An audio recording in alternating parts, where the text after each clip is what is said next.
Bonsoir tout le monde, j'espère que vous allez bien.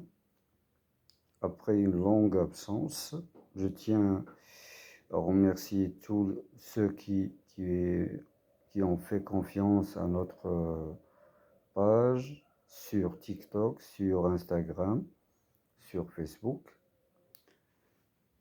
Cette vidéo vise à donner une allure pour les élèves qui s'entraînent et qui auront l'opportunité de passer les examens du baccalauréat dans les mois suivants, surtout ils auront des échéances au mois de juin, surtout cycle qualifié, et après le cycle collégial. Donc, concernant les élèves du baccalauréat, de première année baccalauréat, surtout les élèves, les novices, ceux qui étaient au tronc commun l'année dernière, cette année-là s'apprêtent à tirer l'épingle du jeu lors de l'examen régional du baccalauréat, et ceux qui n'ont pas assez d'expérience pour surpasser ou affronter euh, ces moments, d'après eux, cruciaux. Je dirais que ce n'est pas la peine de se lamenter. Ne vous tourmentez pas trop, juste ayez le courage, tout se passera bien. Donc, je vais entrer dans le vif du sujet. Concernant le programme de la première année baccalauréat,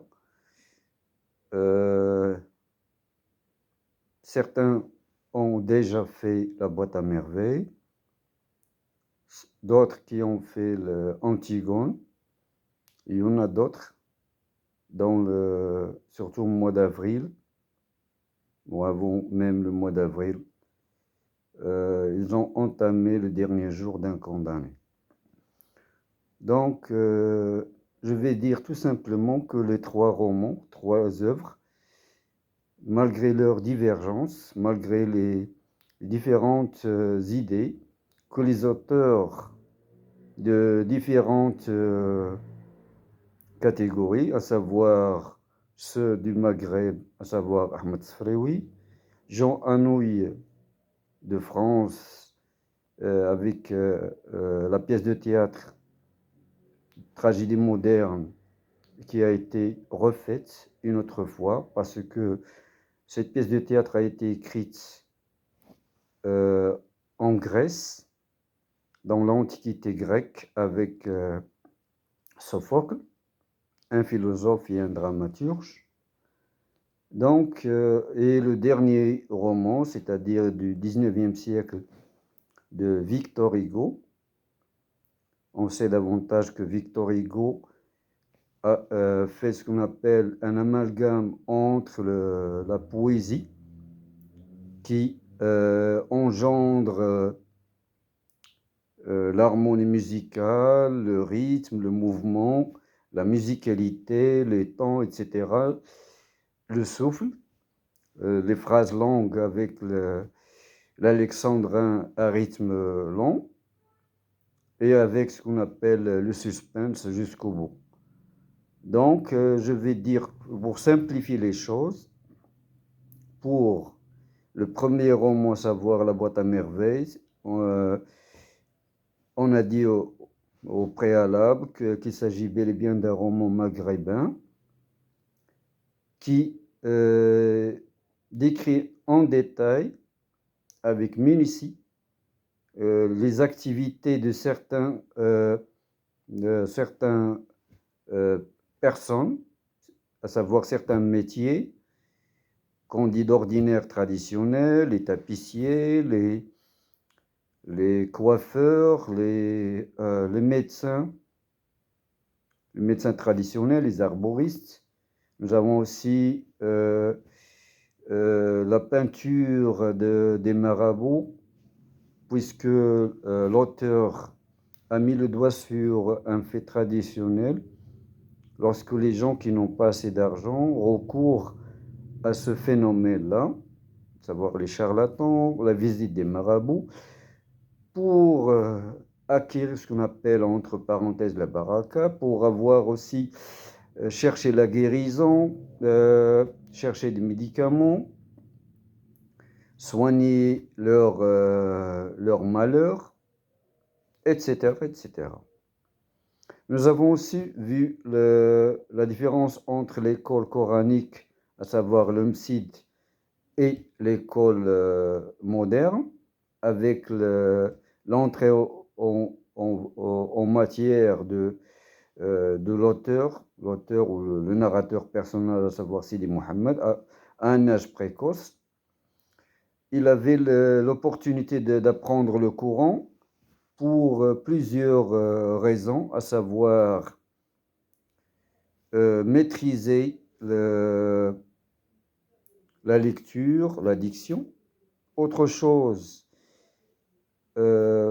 surpasser la peur dont il souffrait, les maladies, la migraine. Autre chose aussi, il y avait ce qu'on appelle un mélange entre le rêve et la réalité. Le rêve, c'est-à-dire à travers les récits que l'apprenti, Abdallah, ou l'épicier, lui racontait des histoires.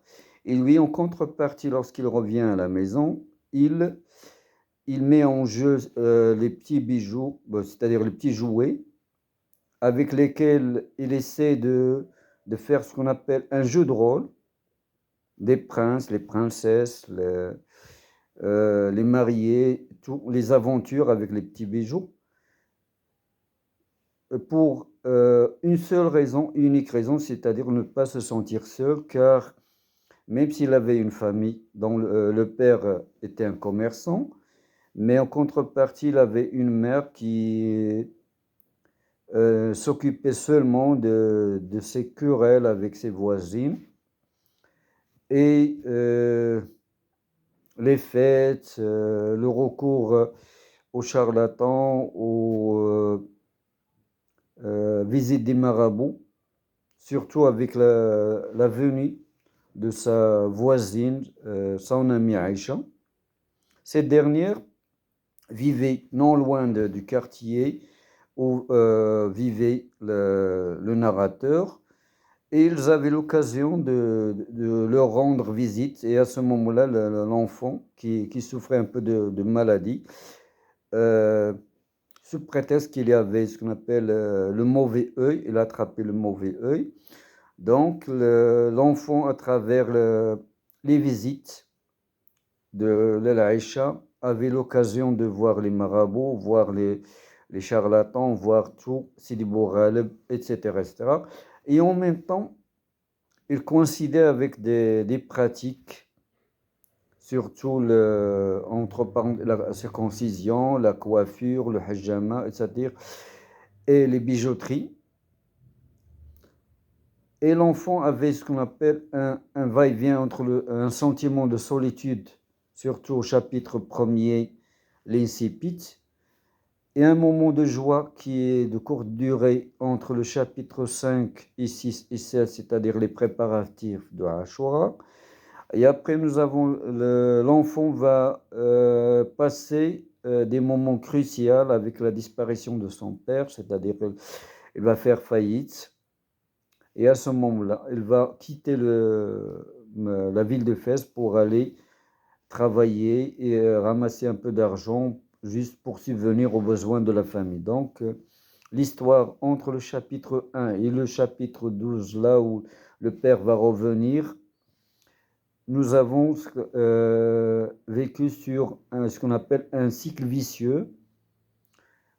Le nœud et le dénouement jouent, c'est-à-dire sur la tête des élèves. Ils ne savent pas à quel sens se vouer, c'est-à-dire dire nous ne pouvons pas tenir les fils conducteurs de l'histoire, mais je peux leur dire que l'histoire, vers la fin, avec ce qu'on appelle un dénouement heureux, mais malheureusement, l'enfant, tout le long le cheminement du roman, La boîte à merveilles, il vit en solitude. Le seul moyen pour quitter ce sentiment, c'était sa boîte à merveilles. Ces boîtes à merveilles, c'est-à-dire le monde imaginaire, c'est-à-dire le monde où il quitte ses maladies, ses manques de confiance, et même ce contact avec le monde réel et le monde des genoux, lequel vivait, et les cauchemars qu'il vivait quotidiennement par les odeurs et les pratiques de la chouafa. Donc, maintenant, on passe, pour ne pas perdre assez de temps, on va parler d'Antigone. Nous avons redit que pour apprendre et comprendre la pièce de théâtre, il faut tout d'abord remettre en question les idées, tout en lisant la mythologie grecque, c'est-à-dire le mythe d'Oedipe, car il y a une relation étroite entre l'œuvre et la mythologie grecque, puisque le personnage principal, Oedipe, nous l'avons dit, quand il était petit enfant, un devin est venu chez son père et il a prévenu que son enfant sera un porte-malheur. Donc, ce dernier, ce petit enfant, Oedipe, va se marier avec sa mère et il va tuer son père. Et après, nous avons vu que la fatalité des dieux, surtout Zeus et Héra, sont tombés sur la famille d'Oedipe, à savoir les parents, les enfants, la descendance, à savoir Antigone, Ismène, Étiocle et Polynice. Et ce qui était dans l'intérêt de Créon, qui était un héritier du pouvoir et de la royauté de la ville de Thèbes, puisqu'il était le tuteur de la famille et sera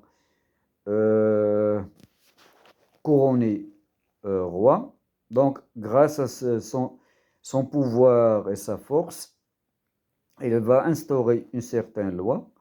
Et cette loi était à l'encontre des rêves et des idées d'Antigone. Cette dernière serait seule face à la cruauté de son oncle. Et il veut réaliser deux choses. Elle avait préservé le pouvoir et l'héritage de son père. Et deuxième intérêt, c'est le fait d'enterrer son frère. Mais malheureusement, ces idées ne seront pas réalisées. Même si elle a fait des sacrifices, à savoir sa famille, sa sœur Ismaël, la nourrice, sacrifier son mariage, malgré les arguments de la nourrice, d'Ismaël, et même en fin de compte, celle de son fiancé aimant, et même lors des dialogues, des pourparlers entre elle et son oncle, Créon, qui par tous les moyens, tout d'abord en apaisant son ardeur, en lui proposant de se marier avec Aimant, d'avoir des enfants, et de laisser tomber son entêtement, son obsession. Donc, elle a refusé catégoriquement ses propos, lui a dit directement, je ne peux pas quitter mon objectif, le fait soit vous me donnez tout, c'est-à-dire le pouvoir, l'héritage de mon père et enterrer mon frère, et à ce moment-là, je peux te garantir que je serai avec vous au moment opportun. Mais malheureusement, les deux ne sont pas arrivés à un terrain d'entente. Donc, Créon n'avait plus le choix. Il a dit à Aimon dans une scène, lui a dit, malheureusement, je ne peux pas, je suis le roi et je dois assumer mes responsabilités, sinon le peuple va me condamner. Donc j'étais contraint et obligé d'exécuter votre cousine, c'est-à-dire plutôt Antigone. Et nous avons constaté aussi que vers la fin, Ismène, elle a pris parti et sera elle-même conduite à faire partie du projet d'Antigone. Et c'est pour cela, on va dire que la famille d'Oedipe, l'ensemble de la famille Oedipe a été comme des héros tragiques. Ils vont subir le sort d'Antigone, c'est-à-dire la mort. En ajoutant à cela, Eurydice elle-même va se suicider, Aimon va se suicider, donc le seul et unique personne qui va rester pour gouverner à Thèbes avec les gardes, avec le page et avec le cœur et avec les autres, c'est Créon. Donc, on peut dire il n'a plus personne, ni héritier, c'est-à-dire même s'il a gagné, en fin de compte, mais en contrepartie, il a perdu tout. Sa famille, sa femme, son fils, ses neveux et nièces. Donc, malheureusement, c'est une fin tragique, c'est une tragédie moderne. Donc, le dénouement, comme au commencement, l'acheminement aussi, c'est un dénouement qui est tragique. En fin de compte, maintenant, on va parler du dernier jour d'un condamné. Nous l'avons dit, c'est une œuvre de Victor Hugo. C'est une œuvre de Victor Hugo au XIXe siècle. C'est un roman à thèse qui relève en quelque sorte de la critique sociale envers, c'est-à-dire les pratiques du pouvoir envers les gens au XIXe siècle. L'auteur avait l'intention de mener, c'est-à-dire un combat, non pas un combat contre l'idée de la souffrance des pénitenciers, des détenus. Il avait l'idée de monter au créneau, c'est-à-dire vers l'abolition plutôt de la peine de mort. Peut-être dans les années à venir, à partir de l'écriture du roman vers la fin du 19e siècle, il y avait quelques plumes qui écrivaient, qui suivaient les idées de Victor Hugo. Donc, à partir de notre lecture du roman, du début vers la fin, nous avons ce qu'on appelle un va-et-vient, savoir au début dans l'incipit à Bicêtre, l'auteur nous montrait la souffrance des forçats et des prisonniers. Autre chose, on se sentait comme devant un recueil de poésie, avec des anaphores, avec des techniques de la poésie, c'est-à-dire le refrain qui se répète condamné à mort, la conviction de condamné à mort, avec l'anaphore grammatical, avec les métaphores, avec l'oxymore mort et vie, liberté, emprisonnement. Donc, du début vers la fin, depuis l'incipit jusqu'à l'excipit, l'auteur nous a tenu en haleine, puisque j'ai dit au préalable que l'auteur avait ces techniques de suspense et nous ne savons pas comment il va terminer, comment il va achever son écriture. On doit lire le roman du début vers la fin Tout ce que nous savions du personnage principal, qu'il était jeune, qu'il était marié, qu'il avait une fille qui s'appelle Marie. Cette dernière a refusé de reconnaître l'innocence de son père. On sait davantage qu'il était petite, qu'il n'avait que presque 3 ans ou 4 ans. Il avait une femme qui est malade, sa mère aussi. Donc, toutes ces informations, nous les avons déchiffrées à travers la lecture, surtout dans le chapitre 9 intitulé le Testament, là où il parlait de 3 orphelins qu'il va laisser, à savoir sa fille, sa femme et sa mère. Et en contrepartie, il y avait ce qu'on appelle des post-scriptums, c'est-à-dire il écrivait faisait des descriptions sur les écrits ou les graffitis des prisonniers au sein des prisons. Et à travers ces écrits, il nous fait part de la psychologie et le mauvais traitement des geôliers.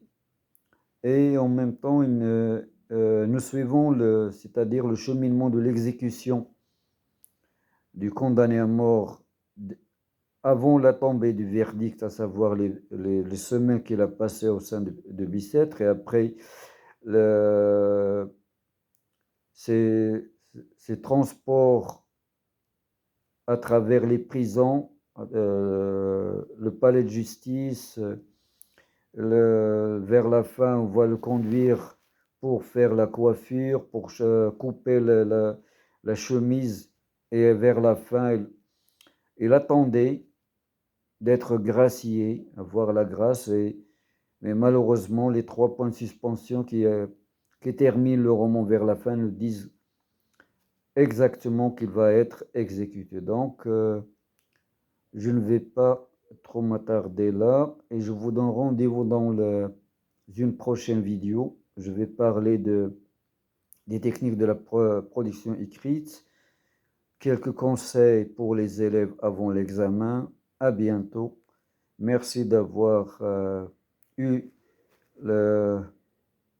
l'occasion d'accepter de m'écouter jusqu'au bout, et je vous donne rendez-vous dans les prochaines vidéos. À bientôt.